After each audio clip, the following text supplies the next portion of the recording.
జిల్లాలో ఉన్న మత్స్యశాఖ సహకార సంఘాలు లేని చెరువులకి, గ్రామాలలో మత్స్యకారులు లేని చెరువులకు, కుంటలకు సంబంధించిన మత్స్యశాఖ 268 జీవో ప్రకారం బహిరంగ వేలంపాట నిర్వహించినట్లు జిల్లా మత్స్యశాఖ అధికారి నాగులు మీరా అన్నారు. ఈ రోజు సూర్యాపేటలో పశువుల హాస్పిటల్ ఆవరణలో వేలంపాట నిర్వహించారు. నియోజకవర్గంలోని 4 మండలాల్లో 44 చెరువులకు గాను 13 చెరువులకు వేలంపాట జరిగిందన్నారు. దాసాయిగూడెంలో ఊరు చెరువు అదే గ్రామానికి చెందిన గుండెబోయిన సతీష్ 8,21,500 దక్కించుకున్నట్లు ఆయన తెలిపారు. మిగిలిన చెరువు కుంటలకు కూడా త్వరలో వేలం నిర్వహిస్తామని అన్నారు. ఈ రోజు 13 కుంటలకు 26 మంది సభ్యులు పాల్గొన్నట్లు తెలిపారు. జిల్లా మత్స్యశాఖ అధికారి సూర్యాపేట ఈరోజు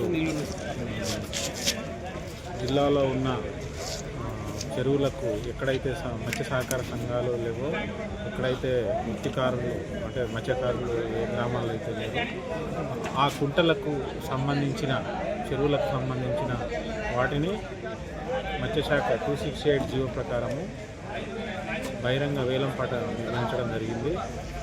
అందులో మన జిల్లాలో వచ్చేసి ఈరోజు 4 మండలాల్లో 44 చెరువులకు ఓపెన్ యాక్షన్ కింద పిలవడం జరిగింది.